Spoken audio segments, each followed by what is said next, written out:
But you know what? I can make it work. While I'm talking to you, I am cutting and pasting RTMP data into the stream so that I can include the folks on TikTok.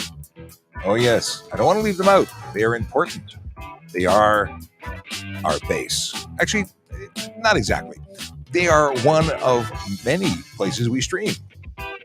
This is really loud. Let's make it a little quieter. Yeah. I gotta hit one more button. Come on. Where's my mouse? My mouse went to walk away. There we go. Nothing like a little pressure because you were last. See, there's the alarm. It's 9:30. We're on time. Fantastic. Okay, very good. Good morning to everybody. It's going to be a great day. Today's an extra large episode where we talk about stuff and things with different people. And we start off with Jerry Agar on News Talk 1010. That's going to happen at 9:35. That's 5 minutes away. So what are we going to talk about until then? Well, I guess I should start the show off with what I always talk about, and that is Vision Zero Enforcement Team. But wait, let's first talk about the fact that we are going to have this graphic up. If you want to call into the show and join us by way of the magic of radio, join us by calling 416-872-1010. Talk to the producers there in the control room and get yourself on the air, or text 71010 and bring your questions to Jerry. And then we'll talk about it because that's what we do. Now, we'll also take questions from the interwebs, and if you want to send those, like Zombie just did, said good morning, coming in through Twitch, just send them into the chat. Now, if you're coming by YouTube, Twitch, LinkedIn, Facebook, you can just send them and I will see them myself. If you're coming in by TikTok, we'll see them, but it's going to be the magical producers who are in and watching the chat room. They're going to cut and paste and make what you say here go over there. It's a magical concert of things happening in the background. Ryan Pinn I'm going to check the DM later, but he sent me a message on my Instagram because he got to play Copper today. Well, I look forward to hearing all about that later. Ryan is a driving instructor in Nova Scotia who hangs out in the show all the time, and it is a knower of many things, and we appreciate that you spend time with us. I probably should have pressed go on the connection to Instagram, as I was about to just mention the fact that Instagram is able to send us messages, but I never actually pressed go. So they weren't live and they missed out everything I just said, which is fine because, well, we have an hour and a half long show, so they'll be able to pick up wherever they could jump in. Kayla Draconis, greetings and salutations to you, sir. We have, oh, hey, Monica says, hello, Toronto Police. I'm just looking over at the chat. So we're building up. I am going to briefly discuss Vision Zero Enforcement Team. They are a magical group of officers who go out and change driver behavior one ticket at a time. They do this not with hugs, with actual issued offense notices. What are they looking for? Well, they're looking for people who choose to engage in certain behavior: speeding, aggressive driving, distracted driving, and impaired driving. Those are the behaviors that more often than not, or at least are known to lead to serious injury and death. They don't always, very often they do. And of course, we want to make the streets safer for everybody, regardless if you're in a car, on a bicycle, on a motorcycle, and all of those vehicles are out on the road every single day, sometimes in the winter, but definitely in the weather we've got now, which is getting better. I'm hoping for some dry roads. I like dry roads. I like that the grass gets greener and all that kind of jazz happens when it rains, but at the end of the day, I do like sunny, nice, pleasant days. Being the 3rd of May, it is the 3rd of May. Officers in the Vision Zero Enforcement Team are focused on enforcement activities in 52 Division and 53 Division. It's nice, the numbers that go together. That's Kensington, Chinatown, Bay Street Corridor, Lawrence Park, Yonge and Eglinton, Rosedale, Leaside. Those are neighborhoods where real people live, work, and play. And they deserve to be safe. Now, let me just pull up the control because they are here to say hello. Good morning. Good morning. We'll be up in about 45 seconds here. I'm not hearing you. Oh, you can't hear me? Hello? Now I hear you. I hear you. Oh, sorry about messed that. with my faders. It was a fader down. Oh, okay. We're up in about 40 seconds here. And just double checking, I'm not going to play music for you. Do you want the show liner? I just realized the one that says you're listening to Jerry Agar on News Talk or on iHeartRadio. It's easier without the music because sometimes that trips our YouTube. I don't want to. So it's better without, but I'm cool either way. But what about the liner? Do you care about the liner? Do you need to hear that? No, Would you rather? It doesn't make a difference to me. We're happy. We're happy either way. Okay, sounds good. Coming up in 20 seconds. Sounds good. Thank you. So there you go. My spiel about Vision Zero was perfect timing to lead off into Jerry Agar and News Talk 1010, where we'll find out what's going on in Toronto, well, we're not really going to find out what's going on. We're going to talk to people who are calling into the show. Let me put up that graphic right now for you. A reminder, if you want to call into the show, 416-872-1010, and you can text the show 71010. Of course, if you are already here, you can simply chat, send us a message, and we can include you when Jerry says, listen anytime, anywhere to News Talk 1010 Toronto through your Apple CarPlay or Android Auto. Jerry Agar continues on the iHeartRadio Talk Network. Good to have you along. Sean Shapiro, Constable Sean Shapiro of Toronto Traffic Services, does a show on TikTok at Traffic Services every day, talking to people about traffic issues, how the law works, etc. It has proven to be exceptionally popular. It's a good service from the police, I think. And so every couple of weeks, we dip in and join Sean Shapiro. I dubbed him the TikTok traffic cop to get some questions answered. Good morning. Good morning to you. Just before we get into all this traffic stuff, I want to tell you and everybody else, we have this story of 2 Canadians serving in Ukraine's International Legion were killed fighting in Ukraine. One was Kyle Porter, age 27 of Calgary, but Cole Zelenko, age 21, is from St. Catharines, and his mother has been good enough to join us at 11:05 this morning to tell us about Cole and what he was doing there and amplify on the story. So that's at 11:05 this morning. We'll talk to his mother. Now, good to have you along, Sean, as always. Here's an interesting piece of research that came out, and I wonder how you react to it. You and I are both motorcycle riders. It says motorcyclists over 45 years old are more likely to die in a crash. How do you assess this little study?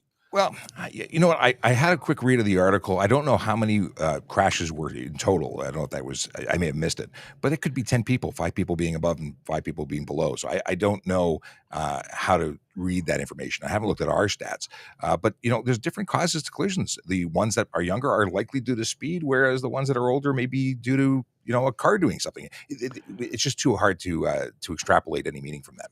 Well, and those of us who are older, let's be honest, Sean, we don't have the reaction time we had 30 years ago. Well, it can be that.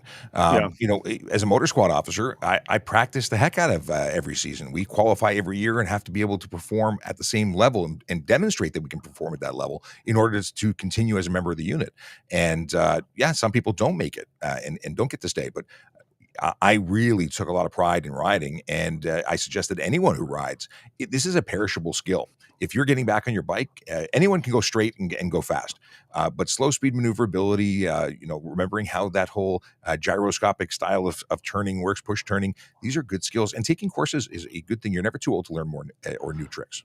Well, one of the first things I learned when I took the motorcycle course, which I would recommend, don't just get a license, start riding a motorcycle. They made us do everything. This was in Kansas City. They made us do everything for the entire long weekend of the experience at under 15 miles an hour. Because what they said was, the instructor said, when a motorcycle gets over 15 miles an hour, it is a gyroscope. It'll keep itself up. The thing could go along at 20 miles an hour with nobody on it until it ran into something. If it's not being steered, it would tell it hit something. And so people get on a motorcycle the first time, if they're brave enough to do so, and get it up over about like 20 miles an hour, and they start to think, hey, I can do this. You're not doing anything. Riders, people think they're better at things than they are, simply because they haven't had a big fail. But you're absolutely right. Slow speed driving is where the skill comes in. If you want to see some really impressive stuff, Google Police Motorcycle Rodeo. Check out slow speed skills trials where they're basically balancing a motorcycle at next to no forward momentum. It's amazing. And I'm not as good as I'm nowhere near anymore. I've been a number of years off a bike, but there are guys who do magical things on motorcycles. Well, sure. It's like those bicycle riders you see at a red light who they sit there on the bike and they don't put their foot down. I'm amazed by it. Even though as critical as I am about bicycle riders sometimes, you're a hardcore bicycle rider, I think, if you can do that. They just sit there and they keep the bicycle up without moving forward and they're waiting for the light to change. It's a cool skill. Meanwhile, I was going to say, I do that on a motorcycle, or at least try to. Can you? I can for a little bit. I can't do that as well as some of them. You have to drag the rear brake and move just an inch at a time. I see. Okay. We'll go play one day. That. I'm not going to do that. I got other problems. The Montreal Borough thinks people with bigger vehicles should pay more for parking, and they're adopting a new policy to reflect that. They say the bigger your car is, the more expensive it will be to purchase a permit to park on the street.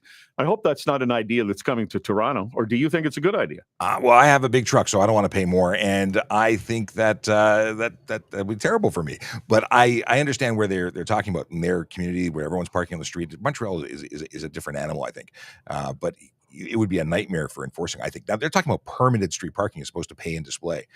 But yeah, I think it'll be a logistical nightmare for if you were trying to get it anywhere else. If you have a traffic question for Sean Shapiro, here are our numbers: 416-872-1010, 416-872-1010, toll free at 877-518-5151, 518-5151, and you can text us at 71010. Here's a question from Toronto. If a truck is carrying a load which is protruding out the back of the truck, do they have to put that red flag on there by law, or are people just doing it? No, they over a certain distance off the bumper, and I cannot for the life of me remember what that distance is right now. You do have to put a flag, and you can be charged if you don't.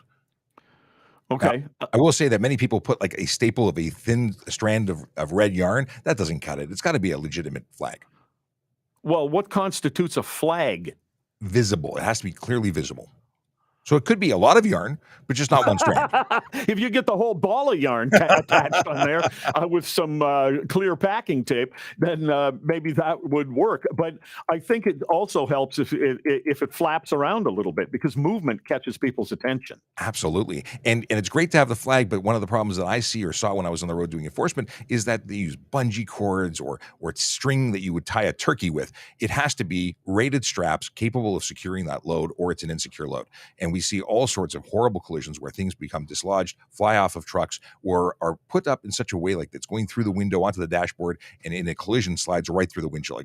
There has to be some care and thought into how you secure items to a vehicle. Somebody writes in thinking that it's 3 feet from the bumper. I'd have to look it up to be certain, and maybe we'll do that during the break. All right. So this is a really interesting text message. I've never had something like this. Phil in Hamilton writes, the other day I was at an intersection with my right turn signal light on, but there was a no right turn on red sign posted. So no right turn on red. This person, and Phil was signaling he was going to turn right, but he was waiting for the proper legal time to do it. And he writes, the jerk behind me obviously didn't see the sign and started honking. What should I do in that situation in the future? Should I honk and point at the sign, or get out of my car and give him a piece of my mind? Well, it's definitely something that you'd want to do, right? You want to share that frustration for the people who don't look for signs, but don't get out of the car. Don't escalate things, because you never know what that other person's willing to do or how they can react, and tragedies can occur when people get scared. But they are being jerks, and they should be paying attention. But hold your ground. Just do your thing. You obviously don't go through the light just because someone honked.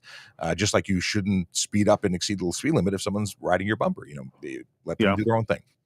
Okay, I think in a situation like that, you just deal with it. It's not going to be that long until the light changes, and you hope that they see the sign once you move through and realize that they made a mistake. Although the person likely to be honking the horn and getting all angry is not the kind of person who could ever admit he made a mistake. Well, you know what? You could just open the window and point to the sign, and then they can do the big gulp as they have to, eat their pride. Does a driver get a ticket if the passenger is not wearing a seatbelt? If the passenger is under the age of 16, yes. As children, you're responsible as the driver for ensuring that they are secured properly and in the appropriate thing. If they're infants, they have to be in car seats and so on. But if they're adults or 16 or over, they get their own ticket. Okay, the Uber driver never says anything to me about putting on a seatbelt when I get in the back of the Uber. I imagine sometimes it would be the same with cab drivers. I've been doing Uber lately. I always put my seatbelt on because I just think it's smart to do. They never say anything to me, so they're not responsible for that. They're not. Personally, I would want everyone buckled in my vehicle, and I would reject anyone who doesn't want to put it on. But there are some medical exemptions for seatbelts where someone could legally not wear a seatbelt if they had a doctor's permission and documented that they, for a heart condition or what have you. And I'm not a medical doctor despite wearing a uniform, so I couldn't say what those things are. But there are reasons why people can't wear them, and they may not talk to you about it just because they don't want to breach anybody's privacy or who knows. All right. What about the guy who's too fat? Well, that is a reason. Okay. I'll tell you, there's something called a seatbelt extender, and they're even available for manufacturers. And with all my kit on as a police officer, with my gun and whatnot, I would have a difficult time getting under my holster to put the seatbelt on. When I was in a Crown Victoria, it wasn't an issue in the newer vehicles, and I got a seatbelt extender. So there's ways of dealing with it and still putting on that safety. Seatbelt is still the best way to stay in a vehicle in a collision. Okay, so we'll take up a TikTok question or two and take your calls coming up with Sean Shapiro. It's 9:45. Okay. News Talk 1010 time saver traffic. I'm going to put him in the background for a second because I want to look up the flag. I just don't remember. It's not one of those super duper common questions. In fact, I don't know if we've had that question ever in the 2 and a bit years that we've been doing this. Okay. HTA. Let's look this up. And for anyone watching, a funny thing, I got to make a note now so I can go back and talk to TikTok and say, what happened? Because I got a notification that our live was limited on TikTok because our content is violating something. So I don't know what that is. Apparently we're not, it looks too produced. We're too good. That's the problem. I think that's exactly what it said. And I dismissed the live stream too early. So maybe I'll have to do another one just to get that article. Oh, hey, look at that. One of our magical listeners, who is a good friend and police officer, just sent me the link. And it's red marker sufficient to indicate projection of load. And it is red flag or red marker. So 1.5 meters. And that was what I wanted to say, but they said 3 feet. And I said, So it's 2.2 is the conversion. So let's see here, 1.5. It works up to 3.3. So 3.3 feet. So they were right. 3 feet is close enough. I'll accept it. We'll talk about when they come back. Okay, they're silent, so we will put them back in the mic is live, and when they come back, they'll just be in our ear. Okay, what do we have here? We have a educated donkey has a question. I kid you not, that's the name. I'm reading usernames. Oh, interesting. What happens? Okay, what happens when you get a parking ticket but don't have a license plate? Well, that's a problem. I imagine it. Well, we'll talk about that. It's really a good question for Aaron, and I don't really have the perfect answer for that. But we'll talk about it. Let's see here. Boom, boom, boom. Bill Carroll. Hey, Canadian show, how's it going? We have to talk. You and I have to chat. We got to make our plan happen this week or next. Probably next. This week's kind of booked up. We want to do an episode together. We want to do some stuff and things. Some trivia. Yes. Okay, what is this? When getting pulled over. Oh, this is a good one. This is a good question from Zombie. XZ Zombie. Just a few minutes, we'll be back with Jerry Agar on News Talk 1010, where we are live on the radio, or will be when we come back from commercial break. And in the meantime, if you're watching the show on whatever platform you're on, please like, share, invite people to it. It would be very nice of you to do that. And the reason being is we want to share and help as many people as possible. That's what we're here for. Precisely what we're here for. Yeah, we don't do this for us. We do it for you. It's a show for you, and it's based on you. If you've got questions, we try and answer them. If you come in by TikTok, which is apparently having issues today, we have messed with some algorithmic stuff. So it should be very light on the TikTok side. But on every other platform, if you have questions, jump in, talk to us. But I will be totally distracted today as we try and figure out why we're limited. Who cares? You know what? The people who are here today, you're enough. You're enough for us. We don't need more, but we do. But if you tap that and say you like it, that's still a good thing. What do we have here? So Ryan says you can't control what others do. You can only control how you respond to them. Yeah, this is dealing with the honkers. Honkers behind you who are trying to get you to do things you're not supposed to do. Oh, and Akela, yes, I have your clip primed and ready for tomorrow's show. Oh, wait. I'm off site tomorrow. Your show, your video might just air as a post because I don't think we can do a show tomorrow because I'm off site. Because I made special artwork. Maybe we'll do it as an evening show tomorrow. No, can't do that because there's the Crime Stoppers Gala. I'm going to figure out a way. Some way, somehow, we are doing a show. I just got to figure out timing. Yeah, we're going to make it happen. Either way, your video will be published because it's an awesome video. For anyone who has no idea what I'm talking about, why I'm having this discussion with Akela is because tomorrow is May 4th, and May the 4th be with you. It's a thing, so we're all in. And Akela was kind enough to create some awesomeness in video format. Yeah, but yeah, pay attention to your to Jerry announcements Agar tonight. continues on the iHeartRadio Talk Network. Thank you for being with me. A couple of Canadians died serving in Ukraine's International Legion. They were killed fighting in Ukraine, hit by Russian artillery fire. One of them was 21-year-old Cole Zelenko of St. Catharines, and his mother is going to join us at 11:05 to talk about her son, why he went, etc., and just tell us about him coming up 11:05 here on the show. Meanwhile, we're with the TikTok traffic cop, Sean Shapiro, who does a show every day answering your traffic questions on TikTok at Traffic Services, and we dip in every once in a while. Here is Daniel from Aurelia. What's your question for Sean? Hey there, love the show. I live in Aurelia, but I own a business in Toronto, downtown Toronto. Lots of cyclists hopping from street to road, etc. And there's a lot of one-way side streets. I think I said that.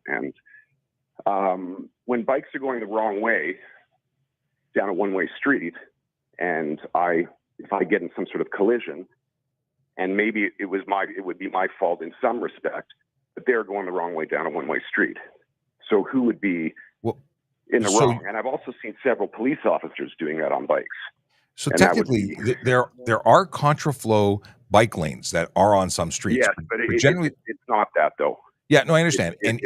Okay. Generally speaking, they are going the wrong way on a one-way, and it's against the law. They can't do it. So if they drive head-on into you, and you did everything you could do to avoid that collision because you're paying attention, you see it, then they should be charged for driving the wrong way. And then if you did something wrong, you might be held accountable for that. But if you're doing everything right, it should be on them. And what about if it's a bunch of cops? Like, because literally, I see that like every day. Yeah, I mean.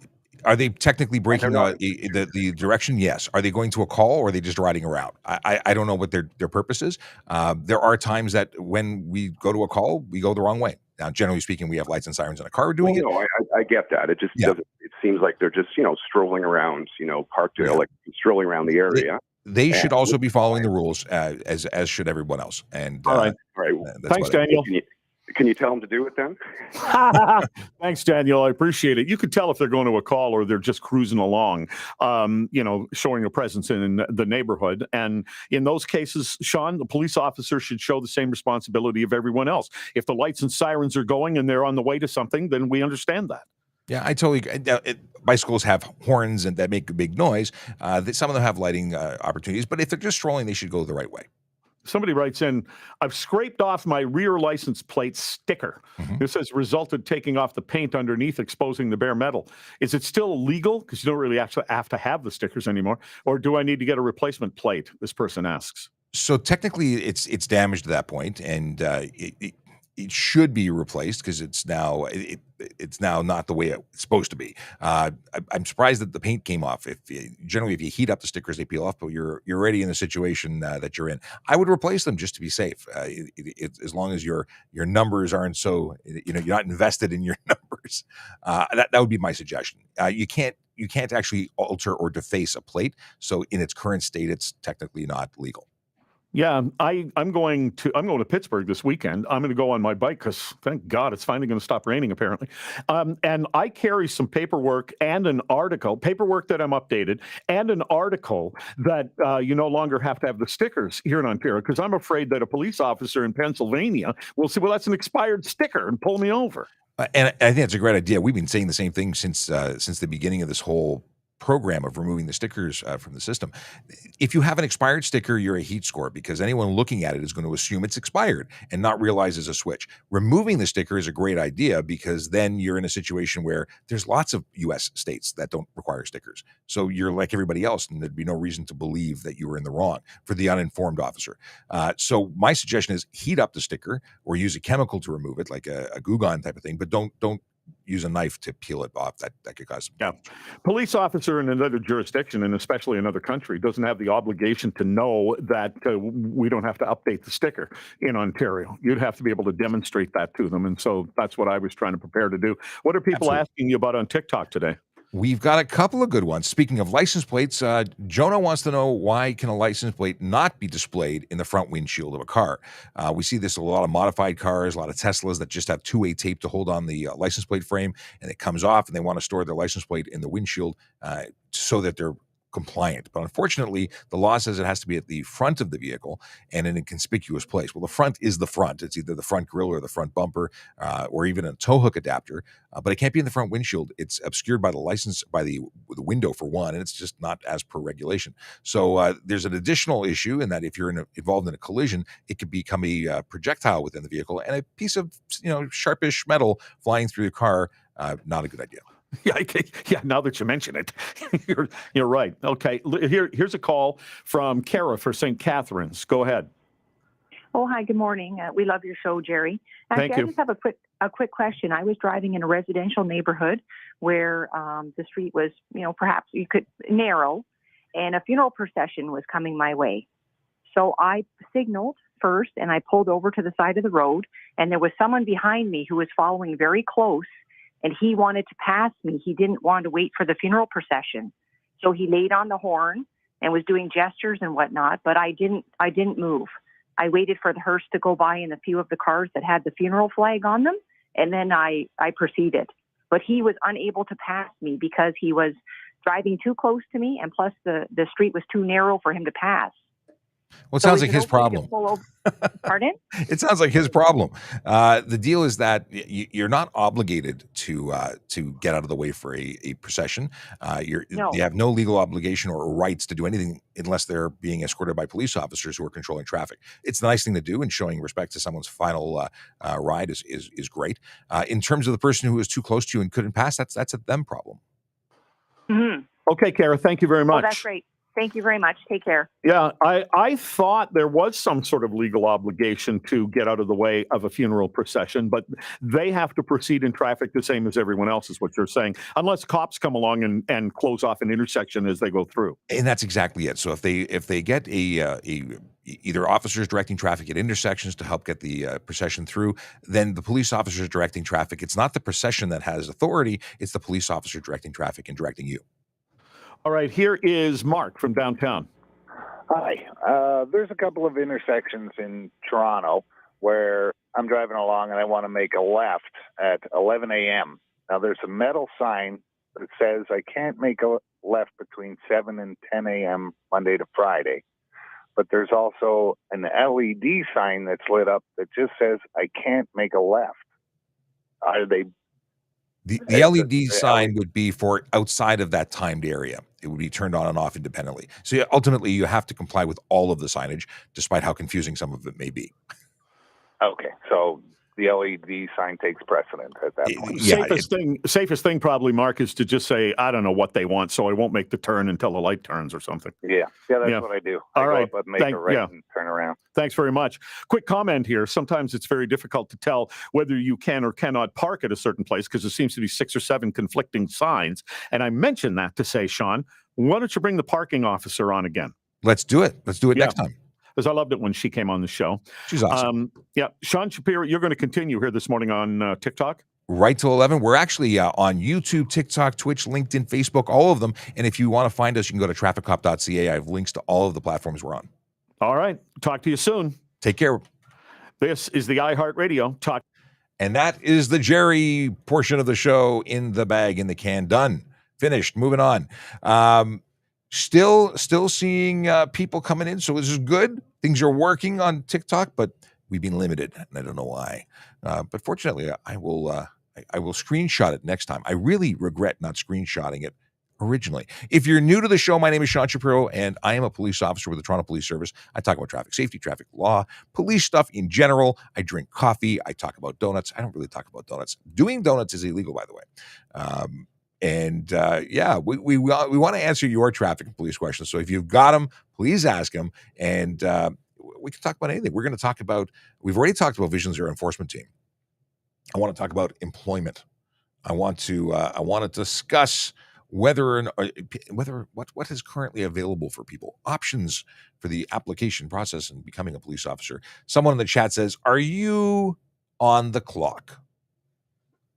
There's a clock there, it's running, and yes, I am being paid to be here because I'm a police officer who works as a media relation officer, a social media officer. This is edumacation. We educate people on traffic safety, traffic law, and stuff. And I'd love to say that I volunteer my time. I did that for 12 years. Now I'm getting paid for it. I volunteered as an auxiliary officer, which, by the way, if you're looking for a volunteer opportunity, is possibly the best thing going. You get to have a police-like experience without being a police officer. And many people, I have to really explain, this is not a recruiting opportunity for auxiliary is not a recruitment tool. It's a way that people can contribute to the community in a different and unique way, which I think is amazing. I became an auxiliary in 2000. I had so much fun as an auxiliary. I was looking to get hired, and there was a hiring freeze. So I became a court officer, which is now a special constable, because the sole court officer role is now being expanded to the special constable or divisional special constable role. And they do a lot more than just turn keys and handle prisoner transportation and so on. So, and that's not to say anything, I'm not negging the court officer role. It's the best thing since sliced bread, but now there's even more work to be done and there's more officers to be hired. So a lot of opportunities. In any case, volunteering, amazing. And there are people who do 40 years as a volunteer while holding jobs as doctors, lawyers, accountants, all sorts of professional roles. And they still, give back and do it in a cool way. Now, let's see. How many hours do I need to volunteer a week? Can I volunteer if I have a full-time job? Yes. Yemi wants to know. And you can be let's talk about it. I think it's listed on the page. Let me pull up the screen. And we're going to take questions. So if you've got questions while we're talking about other stuff and things, feel free to ask questions about anything. And we'll talk about careers for a bit, and then we'll come back. So when we talk about careers, do I see volunteer youth programs? Here we go. See, auxiliaries, those are those officers with checkerboard headdress on their headdress. And you can't really see it in these photos, but under the police patch on their blue shirts, they don't have black shirts, it says auxiliary beneath the Toronto police patch. So I think it's 150 hours a year, which is not hard to do. Yeah, in this picture, you can really see the patch. This is a great example. This is the Santa Claus parade. And many people may not realize or don't realize that the majority of officers you see along the parade route at the Santa Claus parade, well, they're not police officers, they're auxiliary officers.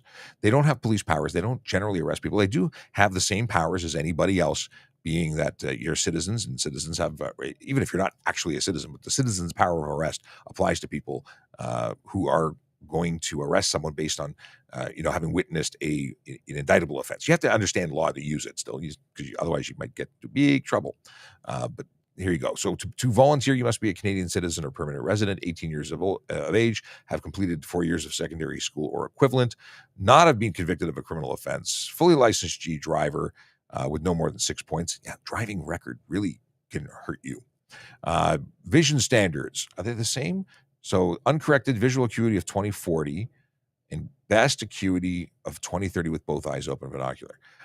Okay, so you have to pass your vision test. I think this is going to be the same for PC. Perform the duties, first aid, and there you go. 150 hours a year, I was right. I didn't know that you have to live in the GTA. I didn't know that was the thing. It doesn't say Toronto, because it used to be back in the day that you had to live in Toronto to work as a Toronto police officer.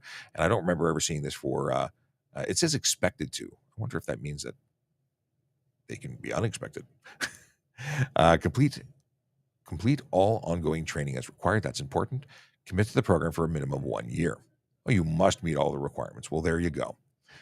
It is truly an amazing way to participate in your city. And I say your city because as a police officer, as an auxiliary, I really see Toronto as my city. There's a sense of ownership here, and I don't, and that offends people. They're not your roads, not your city. No, but I take pride in it as though it were mine, because I love it and I live here and I grew up here and it's important to me, and that's why I was so offended when I saw people after the game on Saturday ripping down a street sign. It really, really offends me to see that. It's my city. It's never mind the fact that it's tax dollars and time and energy. It's just disgusting behavior. So I absolutely spoke out about it. Going back here. Can you tell that I'm really miffed about the person who stole the sign? It's just disgusting. Okay. So police constable roles. Absolutely. We're always looking for qualified candidates. And you can get all the information you ever wanted to know and more right here on the site. You can apply directly online. And there's information, scrolling. You can go down. You can see how much the salary is. You can see, here you go, a cadet in training while you are being paid to learn, $67,680. It's a fantastic job. Not just because the money's good.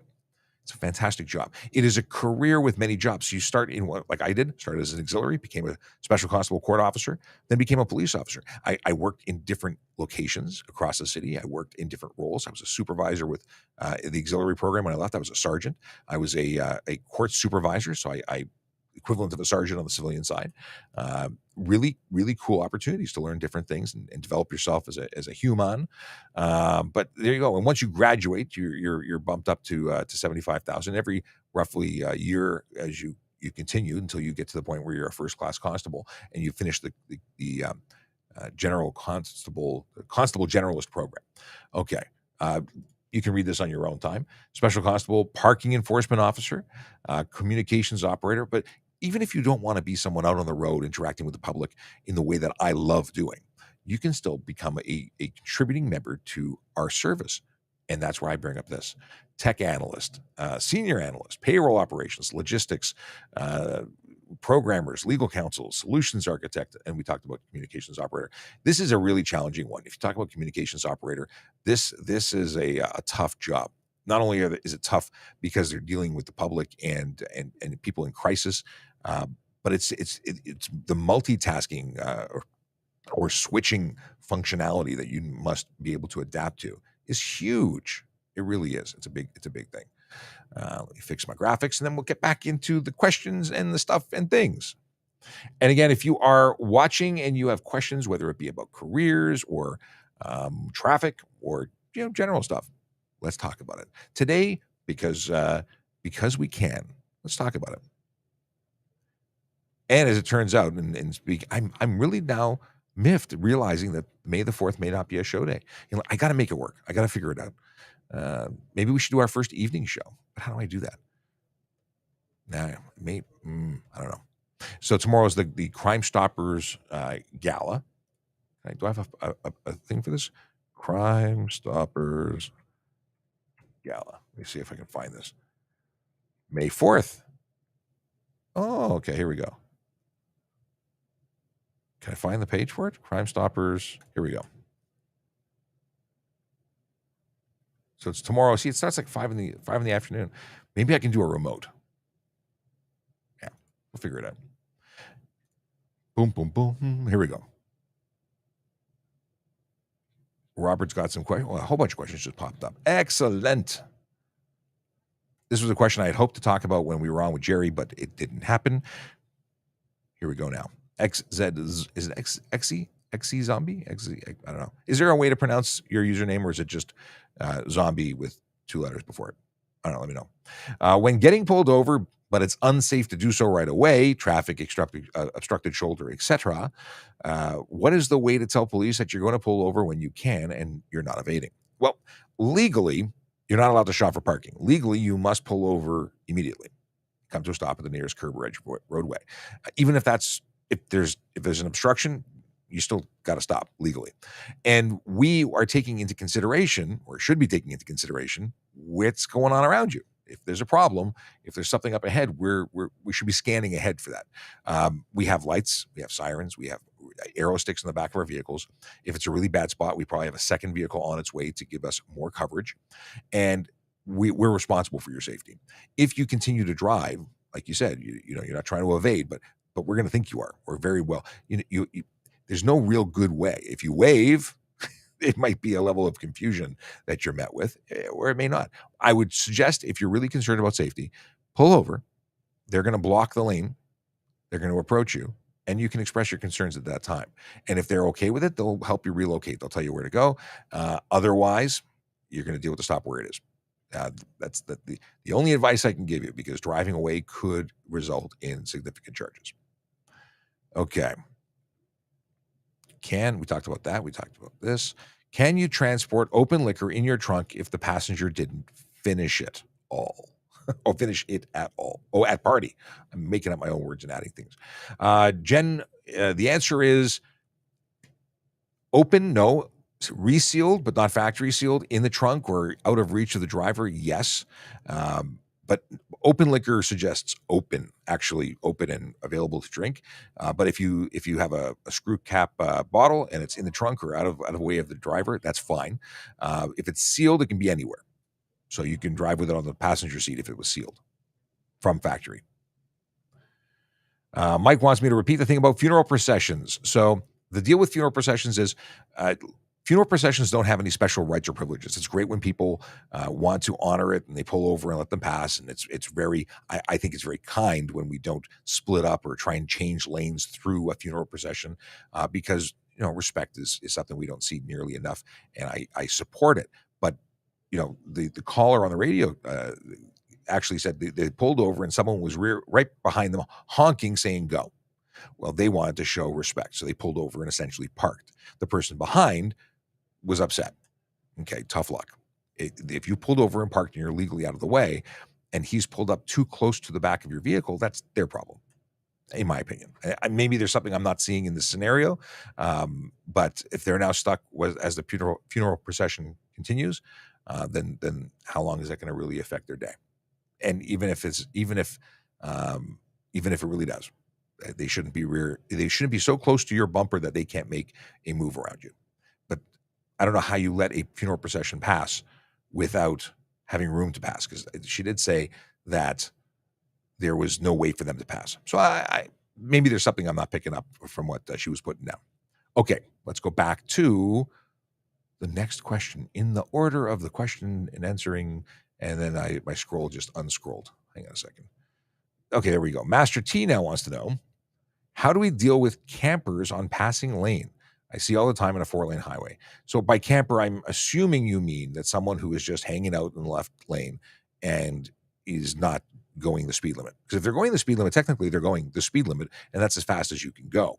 I know people get upset when I remind people that you're not allowed to speed. You're not allowed to exceed the speed limit at all, not by 1 kilometer legally. But you can pass on the right in a multi-lane highway, because you're not passing, you're not making an unsafe maneuver. You're changing lanes and you're exceeding the speed of the person who's in the wrong place. If that person's just hanging out camping, they should be in the right lane. They should be. And OPP will often issue tickets to people who are failing to, or where there are slower traffic, failing to move over to the right. So, safely move past them without exceeding the speed limit, please. I won't give you permission to speed. You do what you're going to do, and you get the consequences of whatever happens. But I'll never tell you to speed, because it's not legal, and I don't do it. People don't believe me when I say I don't speed, but I don't speed. In fact, today, so yesterday I was talking about this, and I'll bring it up very quickly. But I'm shocked and amazed at the fact that with my new tires, I got new tires, new rubber on the vehicle. I don't know if this is new with the new tires or if I've just never noticed it, but when I set my cruise control to 100, I'm doing 98. So for much of my ride into work today, I was doing 98, because I'm now like intrigued by the concept. It's not enough for me to do the speed limit. Now I'm doing 2 kilometers below the speed limit. I'm being safer. And I know I'm also upsetting many people on my drive, and I'm okay with that, because there's no reason I need to go faster just because they want me to. I'm taking a stand. You can too. You don't get anywhere any faster. In fact, the people that passed me, one person passed me on the way to work. He was probably doing 2 kilometers faster. I got to work at the same time. It's such a, in a city environment, there's no reason. The only thing that happens when you go faster is that you risk, significantly faster. You significantly increase your crash risk. But when you go faster, you burn more gas. And people say, no, that's not true. No, it's true. And you also accelerate and decelerate on a regular basis, especially if you're going well over the speed limit. There's all sorts of benefits to going slow. And I drive a big truck and I want to save gas. I am cheap. Okay. Someone asked earlier, and I never talked about it on the air, what happens if you get a parking ticket, but you don't have a license plate? Well, it's going to be issued to the VIN number, and you might get towed because you can't be an unplated vehicle on the road. So I imagine you're going to get towed and impounded. Yeah, that's what I'm guessing. I'm guessing, and I'm going to bring this up. I'm flagging this for future follow-up. I've got a list of pinned messages, and when Aaron walks through this door, I am going to ask for confirmation. Okay. We talked about this. Okay, Master T, we talked about that. Can you get a personalized license plate of your old plate number? Fantastic question. I know for a fact you can, because my dad loved his old plate. So he paid silly money when it rusted and got a vanity plate of his old plate, which I thought was bonkers, because why would you spend money to get it was an okay plate. I liked it. It was easy to remember. But $500 or whatever the vanity cost is, totally unreasonable in my opinion. I'd pay $52 or get a warranty, free replacement before I put money in my hand in my pocket to, just get an easy to remember something I'm used to plate. That's just me, just personal opinion. What steps are you taking in preparation for the playoffs? How are you going to prevent damage? Zach Media wants to know. I don't know. That's not my department. That's not my area of expertise. I am disgusted by the bad behavior, but at the same time, I'm not privy to the plans. I believe that there is a huge contingent of, callback opportunities. Callbacks are when we're off duty, called back in to do overtime to handle events like this. And I imagine there'll be tons of private security called in to protect property too, because if the last the Saturday game was any indication of the potential of unruly behavior, one person slapped a police horse and subsequently got arrested, and rightfully so. Not only are they assaulting a police officer, because that horse is a police officer, and it has all the protections thereof, there's no reason to assault an animal. It's disgusting behavior. That action could have resulted in injury of an officer, resulted in injury of the public. They're great horses. They're phenomenally trained. But you slap one, it might kick out, and who knows what could have happened. So, kudos to the officers who pinched the assaulting party, assaultive party, person who hit a horse. And then there were people who ripped out a street sign, and a crowd cheered, and I think that's absolutely pathetic. But again, I don't know what the plans are, but I'm sure there's lots of them. So don't do bad things, because I'm sure there'll be people to appropriately respond.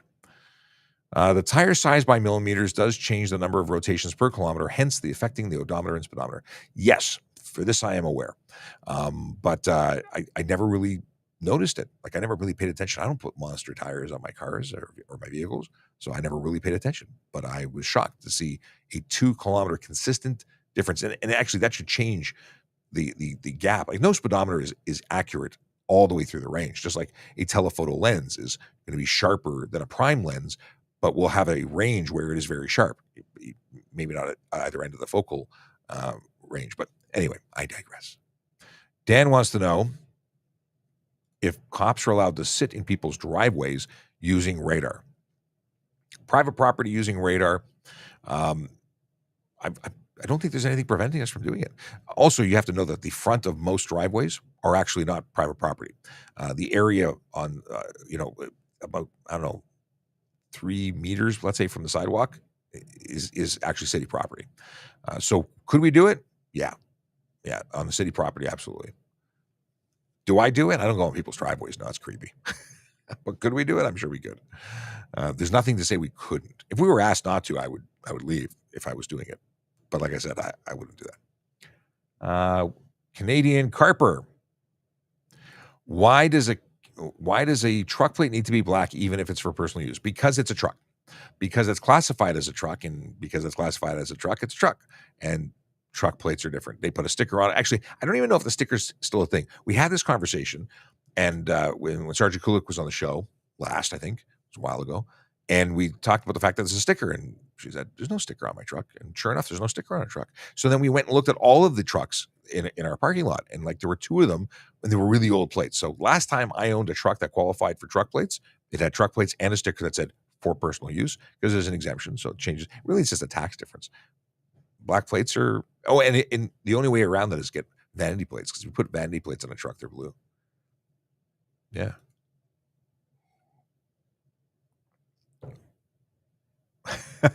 Big Jeff Fresh says, would payday for a police horse be heyday?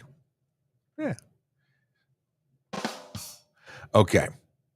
Sliding back here because a whole bunch of stuff just rolled in. And thank you to everyone who's watching and has questions. And we're going right to 11 o'clock, so keep them coming. And for the folks on TikTok in particular, because now I'm miffed by the fact that we've been limited. Please like the live. Maybe that will undo. We don't know what magic happens under the hood at TikTok and why things go the way they go, but apparently we've offended the algo gods. So yeah, maybe like and share, and we'll bring some more folks to the party. Not that it's about that. It's not about big numbers. In fact, if it was just two of you, okay, even if it was just one of you, we'd have a conversation. I think it's great. You know what we haven't done is we haven't had guests in a while. Like way back when, and I think she's still in the room right now. But Emma was the very first. Was she the very first person? I think she was the very first person to ever go live on TikTok with us. It's a record. Like, or at least it's a thing that we need to celebrate and remember. The very first. I think I can say that with some confidence. Canadian show has a sticker. See, yard. I remember. Okay. If the speed limit is 60 and I floored it until I hit 60, is it still considered speeding? It's not speeding because you're not driving in excess of the speed limit, but it could be careless driving, it could be dangerous driving, it could be stunt driving, it could be any number of things depending on what we are seeing and what the conditions were and who was put at risk and so on and so forth, and it depends. But it's not speeding. It would be a different charge.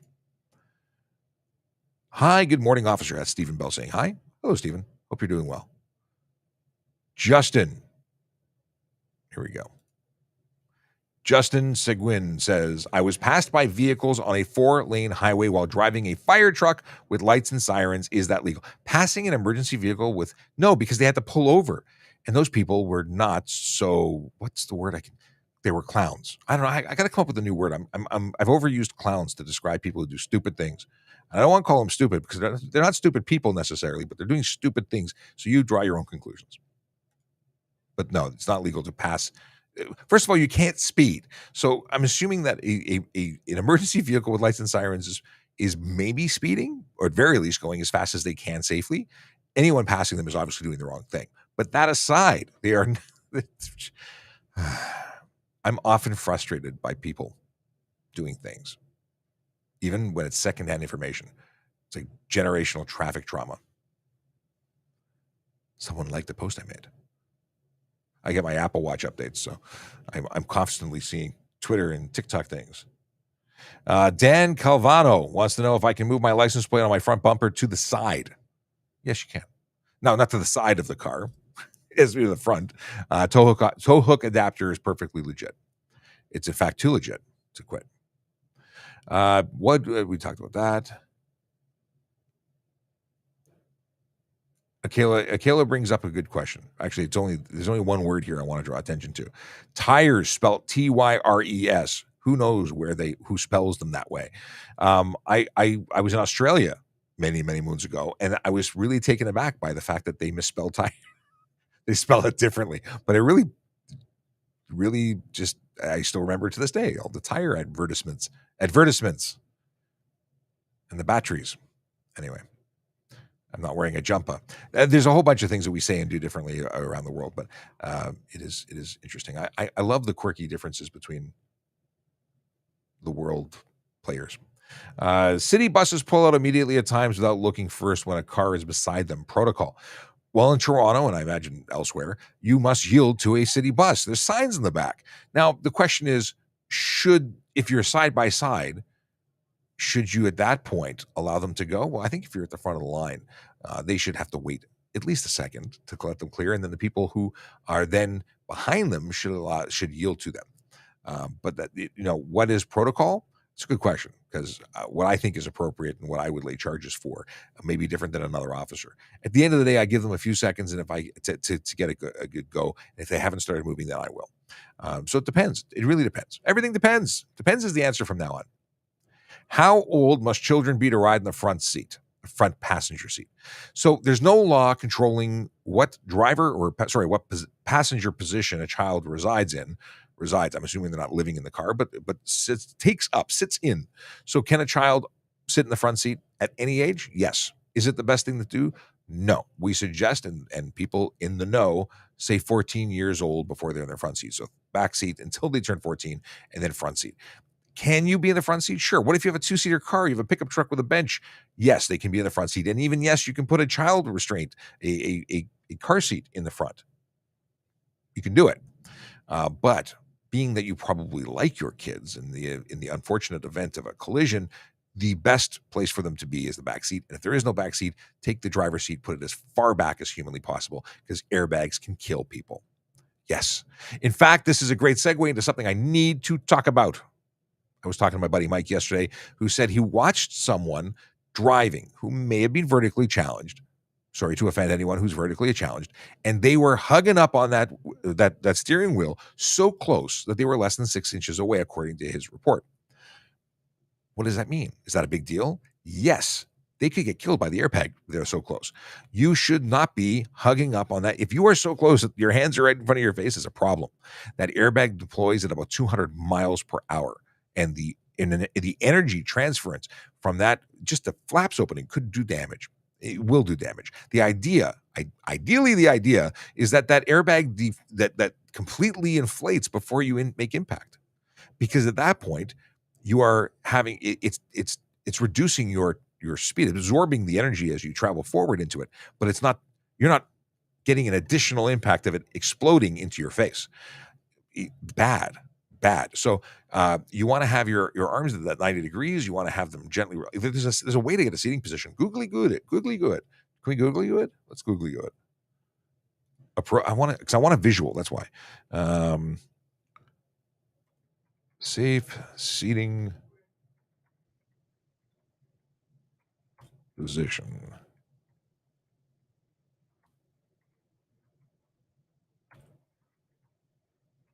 Putting some extra keywords here to see if I can find something appropriate, relevant. Here we go. Sit so there's a gap of 2 fingers wide between the back of your knees and the seat. Place 2 fingers between the edge of the seat. Okay, let's. This is a wiki page on how to have the appropriate. Come on, pictures. I want pictures here. Here we go. Let's share this. Come on, share screen. There we go.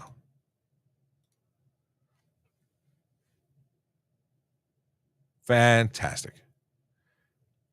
So their arms are outstretched. And Ryan, if you're watching still, I'd love to hear your take on this.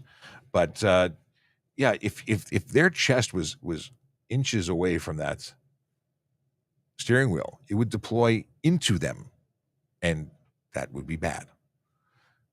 That's a good relaxed position. I like that. We'll come back to this.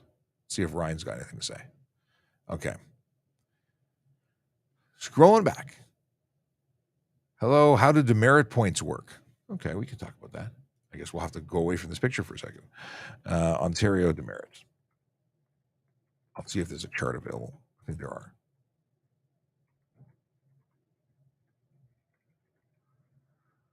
Understanding demerit points. Maybe I need to put this on my link tree. I can do that. I've got a link tree. We'll talk about that in a second, where I'm going to add this. Oh, yes, I will. So how demerit points work are all here on the Province of Ontario's page, and it discusses how it works. Like, I won't read it all, because every offense has a different number of points, and some of them have 0 because they're not necessarily moving to violations. But it's important to know how it works and how long they stay. Here's the total list. So there's lots. And you have to know that as a fully qualified driver versus a learner, a novice driver, there's a lower threshold that you meet before bad stuff happens. So for a driver with a full license, you get a warning letter between 6 and 8 points, 9 to 14. You get a second letter, which big deal. Letter. I don't think we should wait this long. I think we should start sending people to school when they get this. Then 15 or more points, you get a 30-day suspension. I don't know. I think you should just lose your license at 15, period. That's a lot. That's a serious issue. But here's for new drivers, where everybody else gets 6 to 8 points, they get 2 to 5 points when for the first warning letter. For the for the second letter, you get 6 letters, you got big problems. 6 to 8 points instead of 9 to 14. And 9 points is a 60-day suspension. So at least it's doubling up on the suspension. And what is not, here's the escalating penalties. So this is a good thing to know about. If you get a ticket that has 4 demerit points in the one ticket, you're getting a 30-day suspension right away, or at least on conviction, whether you pay it or you get found guilty in court. And then second time, 90. Third time, you get kicked out of the graduated licensing program. So I appreciate you asking, because this is a good question. It really is. Chill driving tips with Sean. This is a new series according to Akela. What is this? Dr. Nick. What does Dr. Nick want to know? Is it 1 million? I'm obviously missing. Oh, trivia question of the day. Oh. Minimum amount of liability insurance? I actually don't know, because it's just not something that's in my. So what's the answer, Chase? Dr. Nick suggested 1 million, and then Chase came back and said no. Here we go.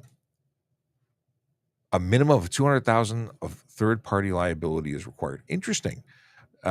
Chase provides all sorts of information. I watch a show called Totally Useless Information with Nick and Roy, and Chase can jump on and maybe jump on with an episode with him, because he's got lots of great stuff that most people don't care about, but I care about, because I'm a traffic geek. So that's very cool. I pay for $2 million liability. I want extra liability.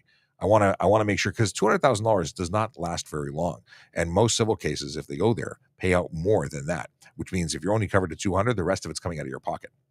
Not fun. And I had a friend, and I've talked about this before on the show, years and years ago, was involved in a collision, didn't have insurance. They thought they had insurance, but they were a victim of an insurance fraud where a company was selling pink slips without actually having a policy to back it up on the other side. So when he hit somebody, he was liable, and he basically paid for the rest of his life.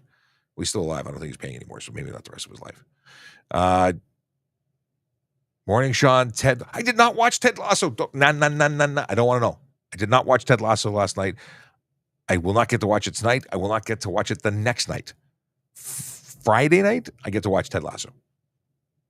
And I'm now super excited. Thank you. Okay. What do we have here? Callum, I hope you're not the Callum from the radio commercials.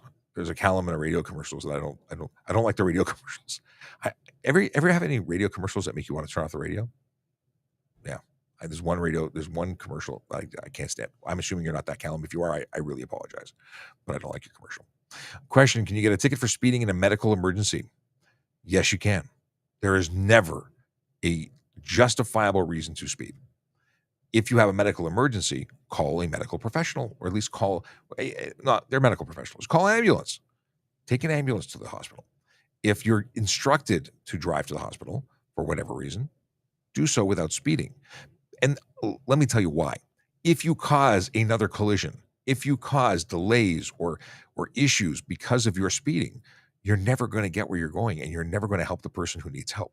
You're just going to require more help and cause more injury and tie up more resources.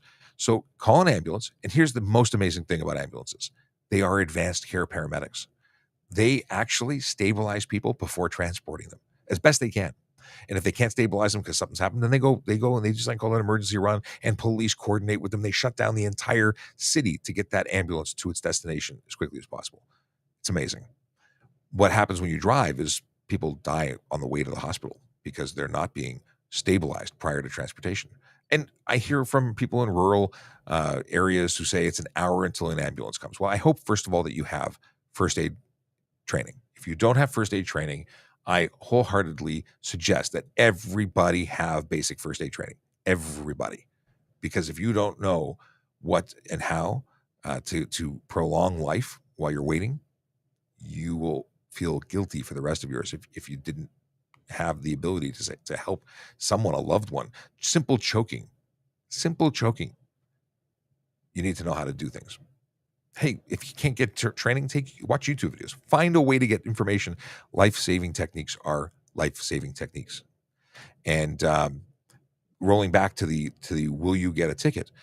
You could. And if you kill someone on the way while trying to get someone to medical assistance, you're going to be held responsible for it all. If you get a ticket, does it mean you'll be convicted? Doesn't mean that. The court could say, "Well, we understand it's reasonable and nothing happens." So, but if I pull you over, I'm going to be calling for an ambulance anyway. So go one step further. Start with the ambulance. Take direction from dispatch. They may tell you drive, meet with an ambulance on the way. And I also have to say that American viewers, we have a lot of them, say that that it's like $5,000 to go to the hospital. And I appreciate that can be expensive, but there is no price tag that will bring someone back if they pass away. There you go. Okay. What is line splitting for motorbike? I don't understand. Okay. It's called lane splitting. I know it's a typo, but I just to clarify for anyone watching. Lane splitting is where a motorcycle operator, a rider, rides between marked lanes. So it's a 4-lane road, two northbound, 2 southbound, and a motorcycle rider decides to have an imaginary lane all to themselves down the dotted line, dividing lanes 1 and 2 northbound. That's lane splitting. It is not legal. It is careless driving. It is stunt driving. It could even be dangerous driving, depending on the observations of an officer. Don't do it. And yeah, just don't do it. What is this? What is this? Trivia. We talked about this. Akil is going in misanthrope. We got great miscreant. You got great words. Maybe these are the words. No, I don't know if I can use those. I don't know if I can use those and not laugh. Well, no, it would be wrong. We talked about this. We talked about that. Okay. I should. Logan, are you in the office? Let me know. I'm going to shoot you an email. Right now, I'm sending Logan an email. Am I? Maybe I'm not. I can't find you right now. Oh, I know why. Hang on. But I need to do this. Hang on a second. I want to send him a link if he's around. Maybe he'll jump in for a few minutes. Let me know if you're in. If you're in, then I'll go down the rabbit hole. All right. Looking over to the live. Dogs and Pugs, how you doing?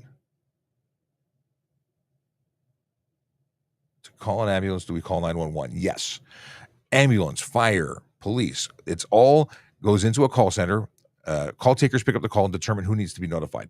So that's why they say police, fire, ambulance, what is your emergency? And then based on your response, they're going to send the appropriate people to assist you. And sometimes it's more than one.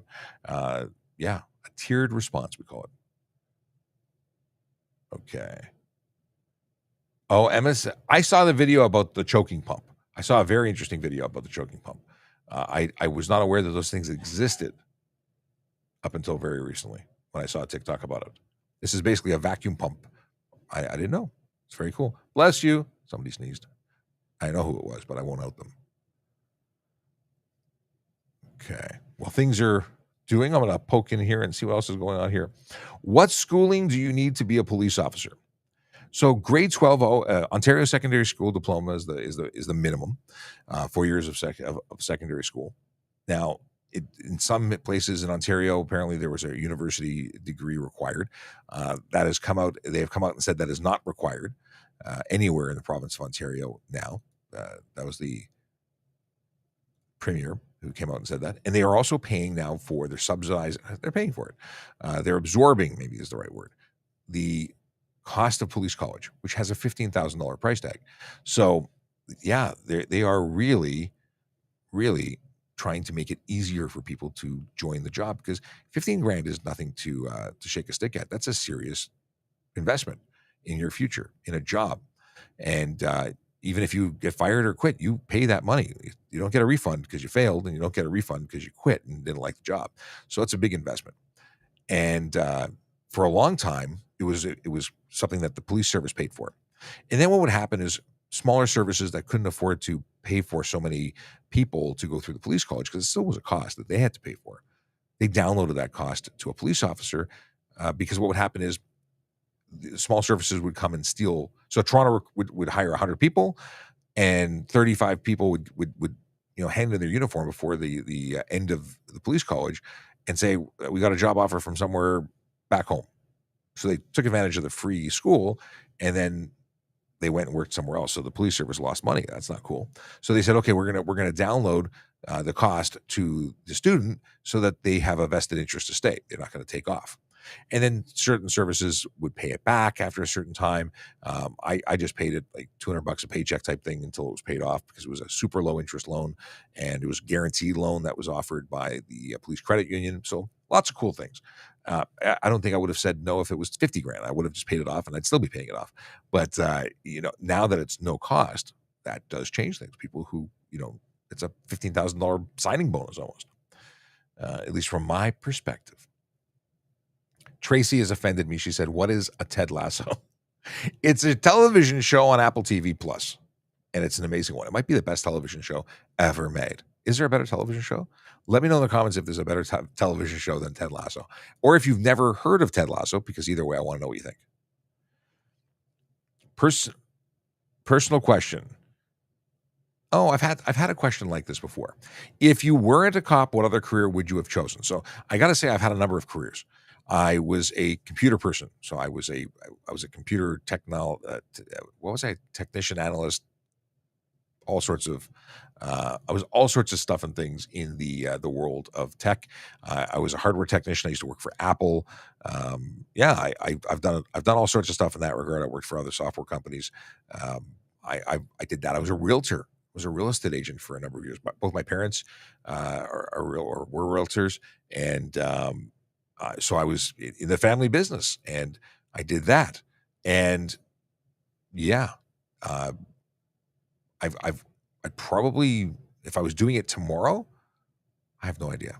I have no idea what I would do tomorrow if I had never become a police officer. I don't know where I'd be, but I love what I do, and I like what I do here, specifically educating and talking with you all. So it's very cool. I'm checking Discord because Chase said he sent a message in Discord. Where did he post it? Let's see. I don't see it. Is there any questions? Oh, it's a voice. I don't know if you're gonna. Well, I'm going to play it here because I don't know if I can get whatever reason we weren't hearing it play. So you said previously you cannot tandem tow with a personal vehicle. It has to be a commercial vehicle. Now, isn't a pickup truck a commercial vehicle since it has the white plate with the black letters? So it's a good question. So the answer is that if there's actually a weight limit on a personal vehicle. It has to be like a full camper, like a full motorhome, and motorhomes, I believe, are above the threshold, which would allow for tandem towing. I don't suggest tandem towing, but it's not simply commercial grade. It has to be commercial vehicle, and and pickup trucks don't qualify. So yeah, we got both things. We got what other career would I do? Maybe I'd do the radio thing. I keep hearing I should be in radio. So maybe I'd do a radio thing if I left here. Maybe in my retirement I'll be a radio personality, or maybe I'll just keep talking to you here on TikTok and YouTube. I'll be a YouTuber.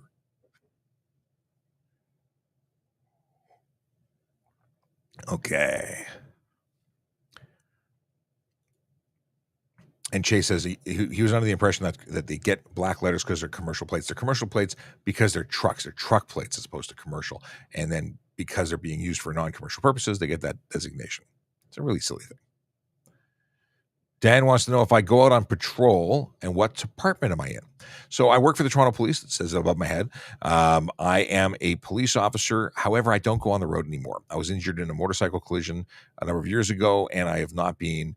I have not recovered sufficiently enough to go back on the road. I would love to be back on the road.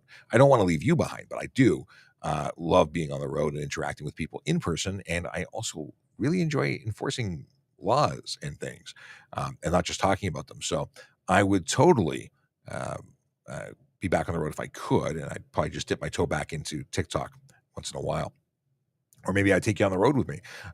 So hopefully one day I get to go back on the road because I miss it. And if I could be anything on the road, I'd go back to the Motor Squad because it is the best place on earth. Yes. What else we got here? And I already said I work for Toronto Police. And I'm a media relations and media social media officer. So I do stuff and things in relation to that and education, of course. Let's see here. How is multicolored paint job identified on an ownership? Actually, it's multicolor. That's how it's if it's more than a pinstripe or a highlight, we list it as multicolor. And it might just say multi because it's really limited text. I saw a dealer plate mounted on the front, not the back. That is not, I don't think that's right. It should not be. Unless it was on a truck. Maybe on a truck, because technically your validation would be on the front of a truck. So maybe there's a policy there. But I've never really thought about that. In general, it's the rear plate where dealer plates must be mounted. But now I want to read stuff. So cool. I always love it when you bring new stuff to the table. Okay. Host, Q. No. Peanut? Is that a peanut? That might be a peanut. I try to stick to 100 kilometers an hour on carpool lanes, but drivers tailgate and get aggressive. Well, I do stick to 100 kilometers an hour. The HOV lane does not have a higher speed limit, despite the clowns who believe it does. And it is intended so that you can continue faster than the speed of traffic that is not moving at all. So there's a speed differential. And technically, you should never go more than 40 kilometers an hour over the other traffic, up to the speed limit, but over. So if everyone's doing 40 and slowing traffic, you really shouldn't go over 80, because some nitwit is going to pull out of that pack that's going 40 and decide to get into the lane. If you're doing 100 or more, you are going to become one with that one. Okay. I'm going to ask Logan to, I didn't realize you responded yet. Let me send Logan. Logan, can you, hold on a second. Hold on a second. Sending him an email. He's going to join us.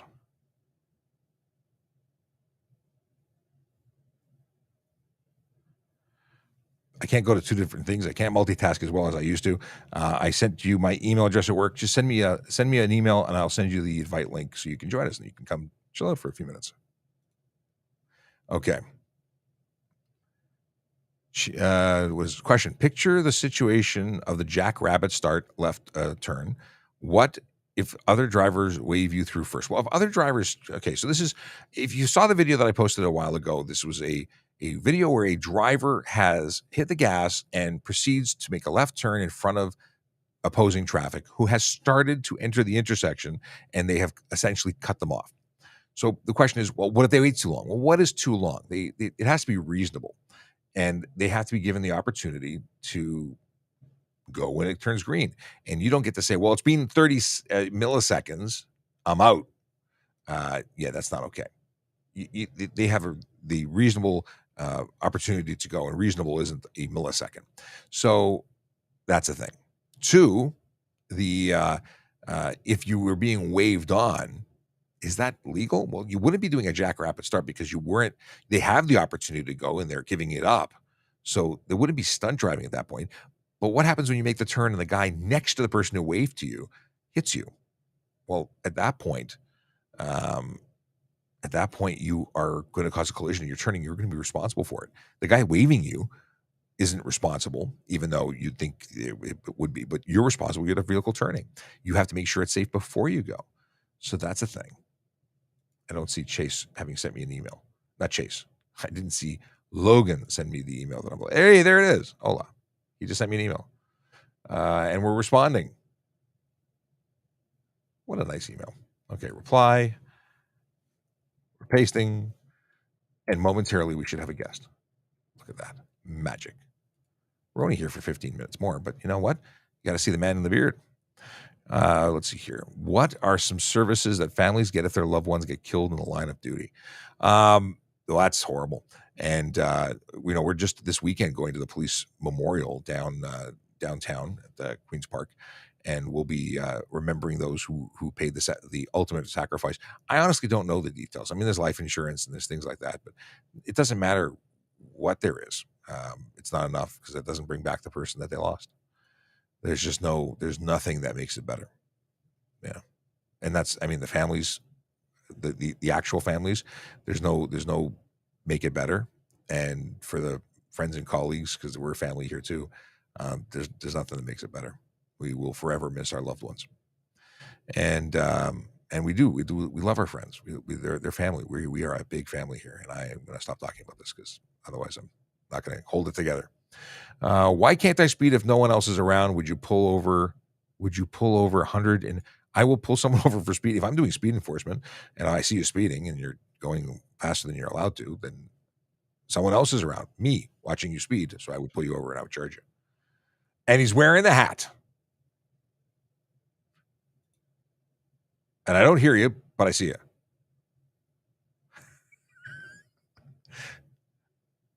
And I still don't hear you. But you're not speaking, so that's probably why I'm not hearing you. No, we hear you not. Make sure you got your microphone selected. We can just we'll let him work it out. Do we have a song to sing? Yeah, still. Oh wait, no, I got nothing. Wait, maybe it's me. Hang on a second. How about now? No, it was working before. Oh, I wonder, was it working before? I still hear nothing. I don't know what's going on. If you go to your settings, make sure you've got the microphone selected. It's total silence. Okay, we'll figure this out in a second. Checking all my connections. We'll let them work it out. We'll see what happens. I don't see anything happening. All right, moving on to stuff and things that are while you figure it out. Here, I'll do this. We'll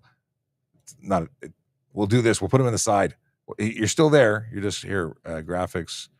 Let me turn off the graphics. You're in the corner. Put you in the corner until you got your audio working out. Our radar detector is legal in Alberta. They are, and I don't know why, but they are. I don't think they should be legal anywhere.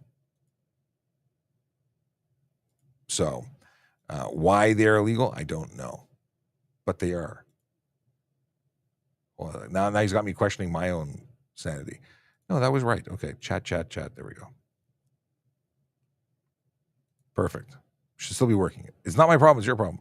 Okay, we're going back to main stereo. Okay, so they're legal there. They're not legal here. Here we have search seizure authority. Can you hear me, by the way? Are you able to hear me?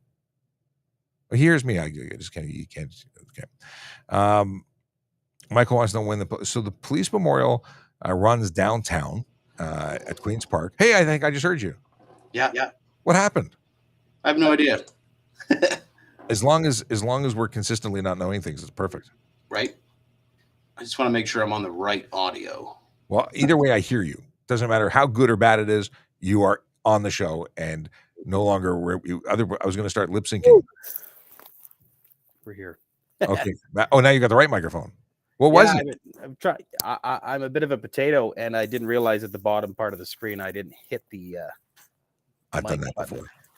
Yeah, so because I don't have my big headset, I can. You can wear your chapeau. Rock mon chapeau. Very good. Magical, even. Yeah, radar detectors in Alberta are illegal, and I don't know why. Melanie says we're good. TikTok hears us. Thank you, Melanie. Beauty. And Dogs and Pugs says, Logan, oh my God, hello. Hola. So what let's see, the wonders of live broadcast makes you appreciate the news more. Yes, they have teams of people who make them look good, and this is me. I don't. Well, I remember when we started doing this, and I would have technical difficulties, and they're like, you should get your technical people to do and fix this, and I'd be like, but I am the technical people. Like, yeah, it's I'm just the guy. me. It's just me. It's all that in a bag of chips. Dr. Nick wants to know about mounting spotlights on my truck hood, or is that unsafe vehicle? Mounting a spotlight. If you're truly mounting it, I don't see any reason that it would be less than legal. It has to be securely fastened so it doesn't come off in the event that could it be a problem? It could be a problem, but generally speaking, it's not a problem. I don't know if the articulating lights that police use are permissible on other vehicles. I'm sure they are. In fact, when you buy a retired police vehicle, often they have those. So they still have them on. Yeah, I don't think this. I wish we had those. Even a lot of our gas and electric trucks, they've got those mechanical spotlights that are controlled from within inside the cab, so you can have them as long as you're not shining them in people's faces. Well, that's different. That's use. Right. Using them while you're driving is totally different. Have you seen the ones that are completely robotic, electric, fast moving, like they pan and tilt, zoom? Yeah, those are cool. Yeah, we looked at putting them on our PCs here, and they're pretty quick. Yes. So and some of them synchronize and dance. I don't know. Chase wants to know about special constables pulling people over. Well, obviously, special constables or peace officers can pull people over in Alberta. In Ontario, or at least in Toronto, I don't know, but I can't speak to the entire province in that regard, because special constables can be sworn in to do different things. And in Ontario, I'm not aware of police constable or special constables pulling people over. So I know a good friend of mine worked for OC Transpo, and if a vehicle was on the transit way, they could pull the vehicle over. OC Transpo, what's that? Ottawa, like their city bus transit system in Ottawa. Transit police. So yes, so they have, but they're special constables. They have, that's right, and they have authority on their property or in relation to their property. Yeah. So yeah, that's I don't know enough. I know they can do certain things. The rail police.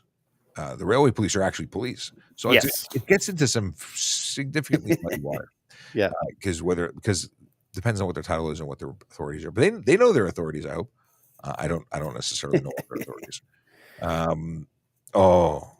Here's a good question: what speed over the posted limit gets you arrested? It depends if it has to be considered dangerous. It's not a specific number. Well, it's funny you say that. In Alberta, in the Traffic Safety Act, you can be arrested for speeding in general. Really? Yeah, it's an arrest provision for it. So, but I think you're not going to arrest somebody for doing 10 over. But like you said, it all comes down to, what is happening at the time of the speed, or even just 51 plus. You're probably going to get arrested. You may not go to jail, but. Well, and JD sent a message and says stunt driving is arrestable. And, I never really think of it that way, because very often we just seize the vehicle and give the ticket. Yeah. But it's an arrestable offense. Yep. And I've just never arrested someone for it. Criminal dangerous, clearly it's criminal code and it's arrestable, and I would arrest. Although I've never laid the charge of dangerous driving. I'd love to. Yeah. I need a reason to do it. I don't want people to do it, because I don't want someone to put people's lives at risk in order to arrest someone for dangerous driving. Exactly. And then drive under suspension and fail to identify, those are arrestable offenses under the HTA. Yeah. But the question was specifically about speed. What's the speed over the posted that gets you arrested? But there's a number of things under the HTA. You can arrest someone for modifying or what's the word I'm looking for? It's for modifying or if you paint the license plate, you've done something to it, and the word escapes me at the moment. We call it defacing here. Yeah, defacing here. Yeah.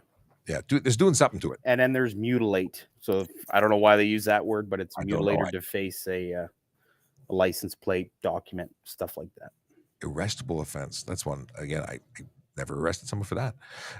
What's the difference between a peace officer and a police officer? That is the question of the day. Beauty. Do you want me I can answer it if you want, Sean. Sure. So the big difference between a peace officer and a police officer, at least where I am, and I would assume it's probably no different than some special constables in Ontario. I enforce municipal laws, provincial laws, and some federal laws that are directly pertaining to my job at the time. Whereas a police officer, they enforce municipal, provincial, and federal. So in a nutshell, that is the easiest way for me to explain it. I'll tell you what the biggest difference is here between special constable and because peace officer designation is we don't have peace officers, because when you have a parking enforcement officer and they're assaulted, you charge someone with assault peace officer. A mayor is a peace officer, not a police officer. But when we talk about special constable, it's slightly different. Like, are you a peace officer 24/7? Are you sworn all the time? Is your only in the course of my duties? So when I'm on shift, that's whenever I'm a peace officer. So that in that regard, it's very similar to special constable, which you only have police authority, and it's limited specific authorities while you're on duty. And then the deal with police officers is you're a police officer 24/7. And actually, JD, special constables are under the Police Services Act now. And auxiliary I think it is, and special constables, auxiliary officers too, I believe. JD was saying that historically, I think you're correct. We did that. Special constables didn't fall under, and auxiliary constables didn't fall under the Police Services Act, but I believe they're now in a limited way.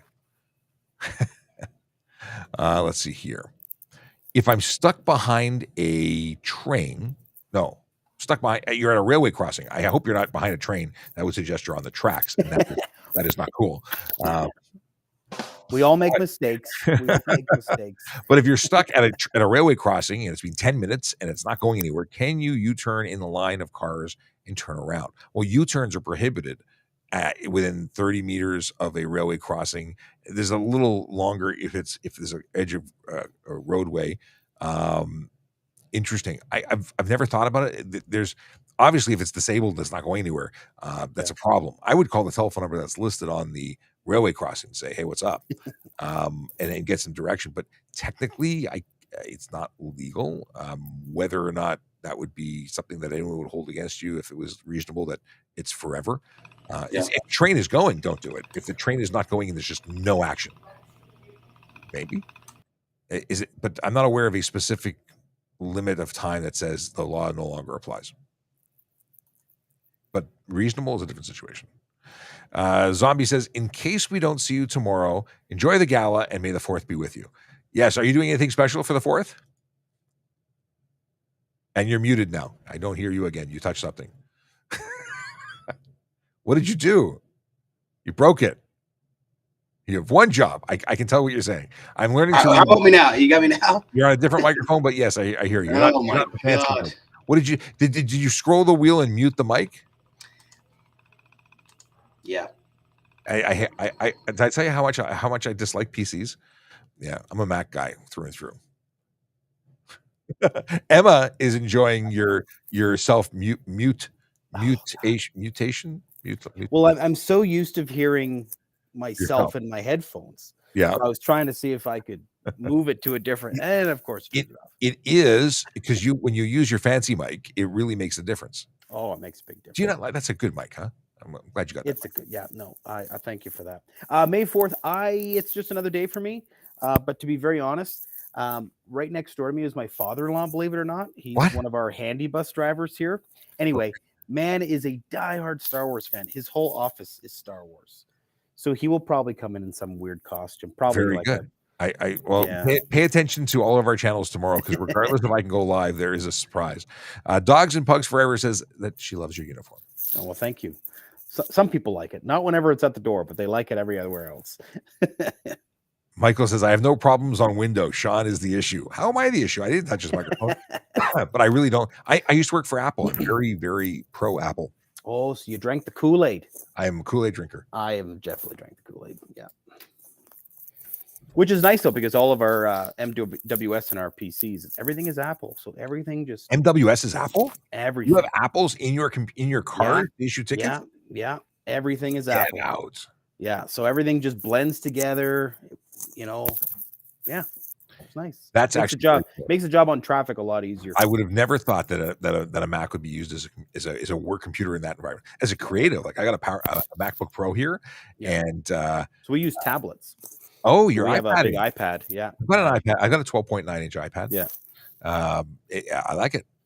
Akela Dracona says, Logan mutation connection. I'm in my X-Wing. I'm in my X-Wing flight suit tomorrow. Yes, and you can see if you look down at that icon right there. He's in it already. He's already in it. Apple sheep. Chase does not approve of the Apple game. Yeah, it's the music that got me. When it first came out, I bought all this money in music, and now it's like, what am I going to do with it? Well, I actually the Android. I subscribe to the monthly thing. Oh, by the way, I just saw my wife in here. Hello to my wife who's in the TikTok. You said you'd be at TikTok, and you are, and I didn't see you in the main, so I didn't look over until now and see you. So my wife is watching. Hello, wife. Well, I mean, you're not my wife, but you know what I mean. Yeah. Hello to my wife. Hello to your wife from Logan. Yes.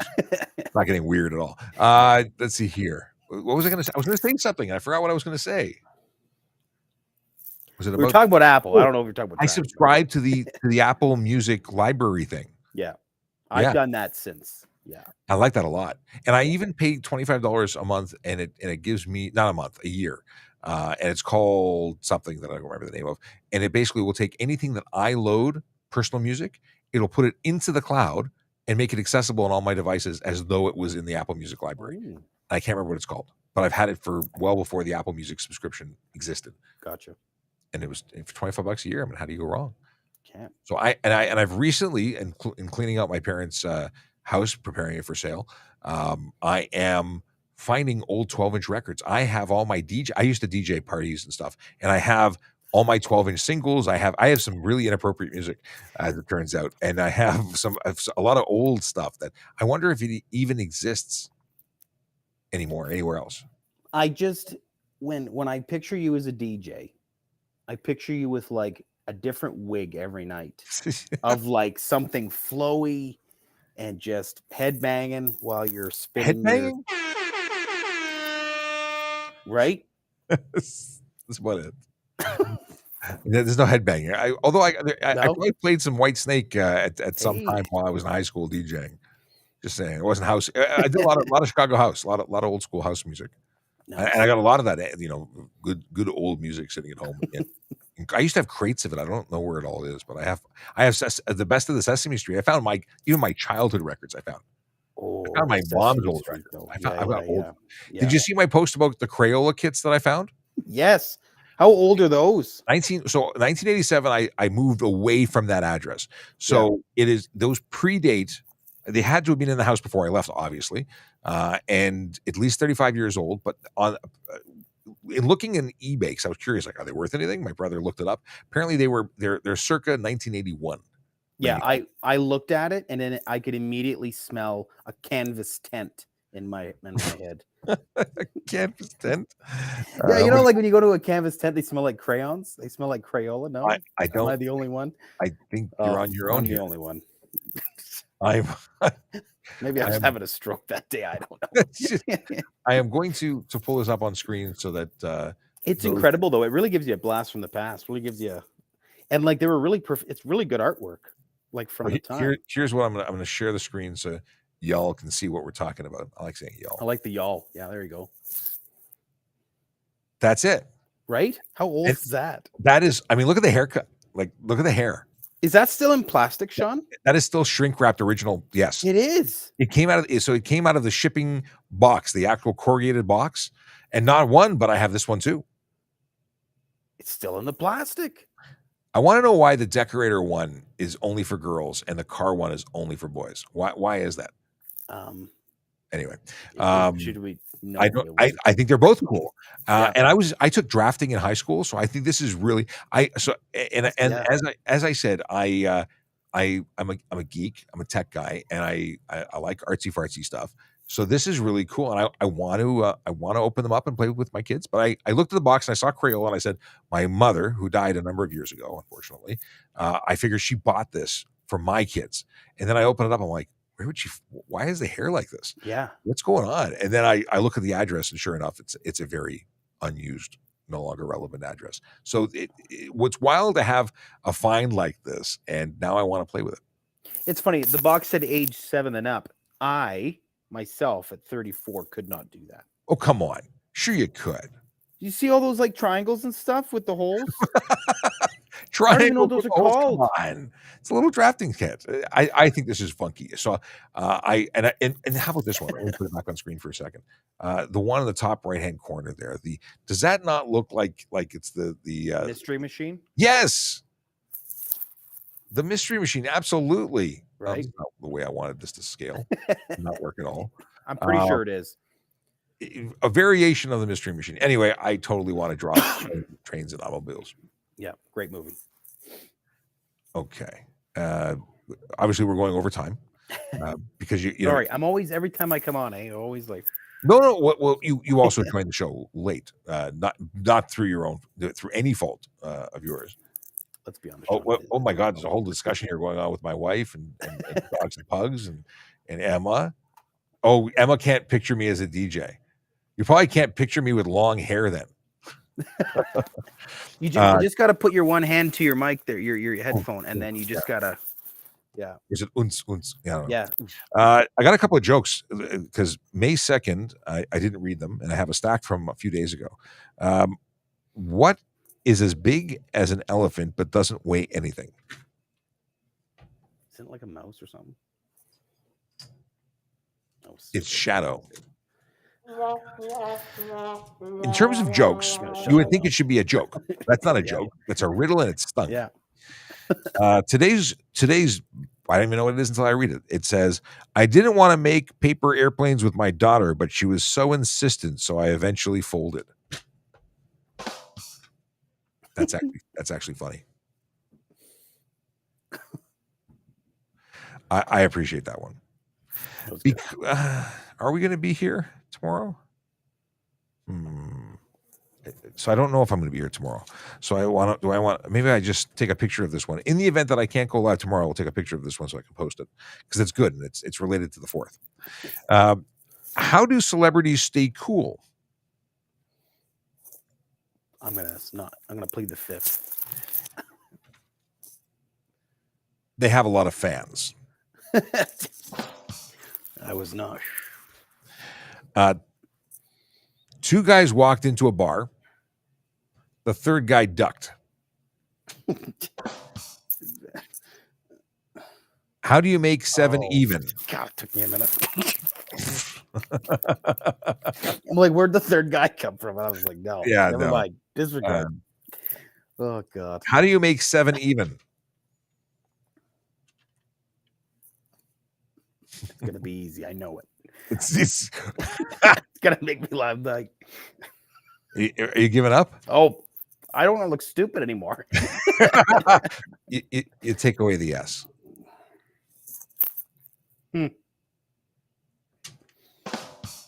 How do you this? I don't know how I feel about this one. How do you make an egg giggle? Yeah. You tell it a yolk. Oh, God. Well, that's not bad. I don't know. It's on the fence. Oh, actually, this is interesting. It's car related. What kind of car does a sheep like to drive? You got me. A Lamborghini. Ooh. I don't make these up. Well, and then I'll save the other one for this. So that's that. Let me see if there's any. Oh, Tracy, dad joke. What do you call an all-terrain vacuum? A Hoovercraft. Oh, God. I like it a lot. That was actually good. And Akela got the S thing from How Do You Make 7 Even. That was good. Every time my kid stubs his toe, I offer to call him a tow truck. Pain goes immediately. I like that. Yeah, a lot. That actually really keep that one for my son. Yeah. Yes. Does Logan confirm that Alberta is the Texas of Canada? Yes. Yes, sir. That's between the oil and gas and everything else, and we got the best beef. I mean, let's be honest. If you've never had Alberta beef, you have. Well, yeah, it's good. Michael wants access to my record collection. I don't know. I recently in the last year I bought a record player with a USB output for the day that I found my records whilst cleaning the house because I wanted to convert old stuff to digital. I was going to say you should convert everything. I am going to convert it. Massive library. I guess, but when you already have all the music in the world, I mean, I don't think I've ever purchased a Gordon Lightfoot album. But yesterday on news of his death, I listened to a whole bunch of Gordon Lightfoot. And so did I. I already had some on my phone. Such iconic. Definitely listen. Oh, it's so good. Sundown, like just so many. Wreck of the Edmonds Fitzgerald. Do you think you can do any like the TikTok trends with Gordon Light? We could create a TikTok trend with Gordon. Oh Light. Yeah, I think we could make it work. Yeah, I don't know. I'm not singing. There was a very funny TikTok, and then I got to go. But a very funny TikTok that I saw yesterday, and it was Sting in the audience of an award show Yes. And watching somebody else sing his song, it was so bad. It was the worst rendition of anything I'd ever heard. I don't know how I could have done possibly better than that. I don't know who that person was.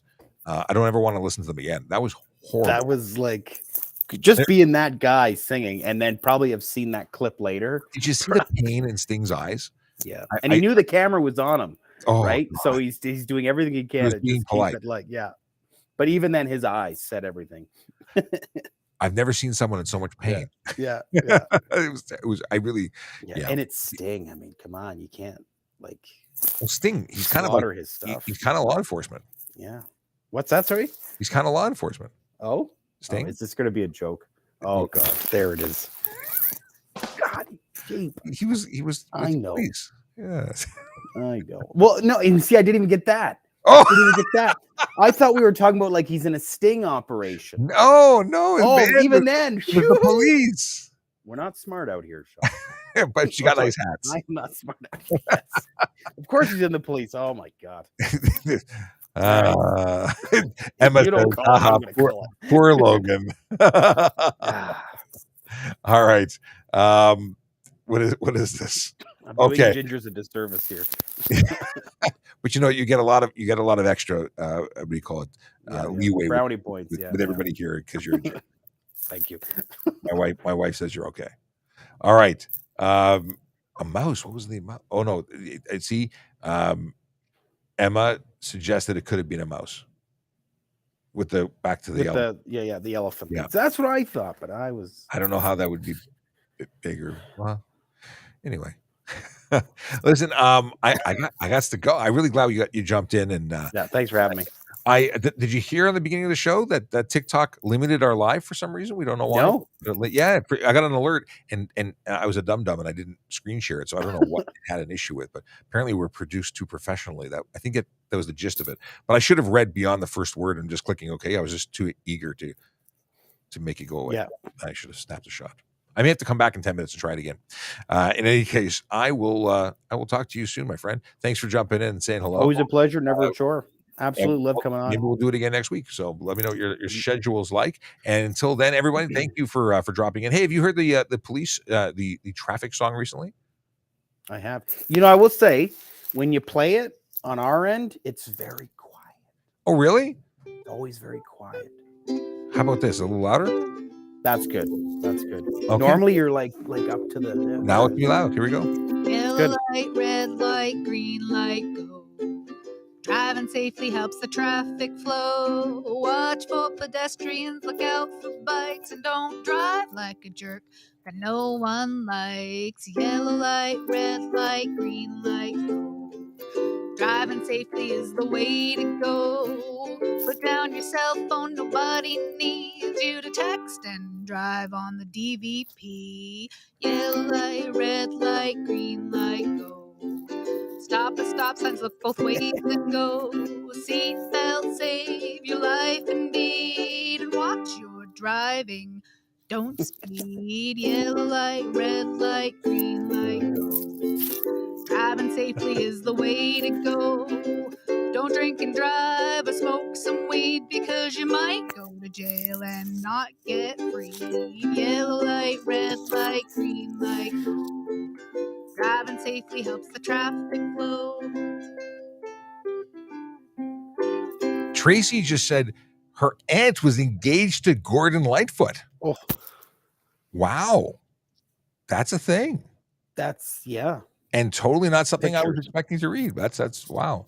Well, I don't know. Does that mean we like condolences to your aunt who anybody who has any connection with him? My condolence. I mean, he is a national treasure as far as I'm concerned. Yes, like a Brian Adams or whatever. I said it, Brian Adams. Adam says he missed out today. Adam, why did you miss out today? What did you miss? You did. Where I don't know why he missed. He was just late to the party. I would say we're back tomorrow, but we're probably not back tomorrow because I'm offsite for a meeting unless I can duck out and come say hello. As long as you're the third one. The third one? To duck. Not the fourth? Oh, to duck. Yes. Yes. Oh, I brought back. Yeah. Brought it back. It was a valiant effort. But the deal is that we are definitely coming back for Friday. I forgot that the week is not done. So maybe we'll see you again on Friday. We'll talk soon though. Absolutely. You know, that jingle is so good. I know you gotta go. But man, like every time I could just sing along to it, and I'm always afraid to, because especially when I'm on. But it's good. It brings me back to like Hawaii. I've never been there, so I don't know why I say it brings me back, but it makes me think of like we're very tropical. Yeah. It's a very it's the background, right? It makes it tropical looking sounding. Yeah. And he's back, my wife again. See, whenever I say goodbye, then I say hello. Yeah. Hello. Goodbye, hello. What is that song I'm thinking of? Hello. It's like Time 80s. to say goodbye, say hello. Yeah, what is that? Yeah, I don't know. I know the song, but that's way before my time. Oh, we're gonna get into it again. Yeah, no. And then the next 30 minutes brought to you by, we need a sponsor level of the show. Yeah. All right. Have a fantastic day, and everyone out there, be safe. Drive sober, park legally. If any game, is there anything going on in the city? I don't know. I'm trying to think of anything else. Oh, the Beatles. Apparently, that was the Beatles that were singing or humming or making. There you go. We have a rodeo happening this Saturday, so yeehaw. I mean, I know you're not gonna everybody's gonna come here, but we have a rodeo, a PBR one to boot. So like big name brand rodeo. It's called a PBR. Yeah, it's like the name of the Blue Ribbon, like beer. Is it beer? No. Yeah, it's just the name of the professional bull riding something. Is it because they're owned by Pabst? No, that's just the acronym they use. But yeah, so that's what's going on in our community. We have a nice bull riding thing going on. I am coming to visit you at some point. Austinator Reed says it's almost May long weekend. Stay safe. Yeah, when is May long weekend? May 2-4 at the end of May. Yeah, I will not be here. I'm going on vacation. Much needed, Sean. Michael says, when Sean says goodbye, we have another hour. That is not true. It is very occasional where I keep yapping. I started that one, and I usually when he's on the air, he's on the show, that's what happens. Hello, goodbye. Elvis played ukulele in Hawaii movies. Yes, I enjoyed Elvis movies. I'm really going. We're going. This is not helping. Right. Hello, goodbye. That's the trigger. Name of the song. Here we go. Okay. I'm going to the song, but yeah. Yes, and we'll talk to you soon. I'll talk to you later on. Yeah, I'll give you a shout. All right. Take care, everybody. Thanks for coming in, and for the pre-show, the post-show, the actual show, the after show. Yeah, it's all good. After show. Yeah. See you later, everybody. Bye. Actually, Logan.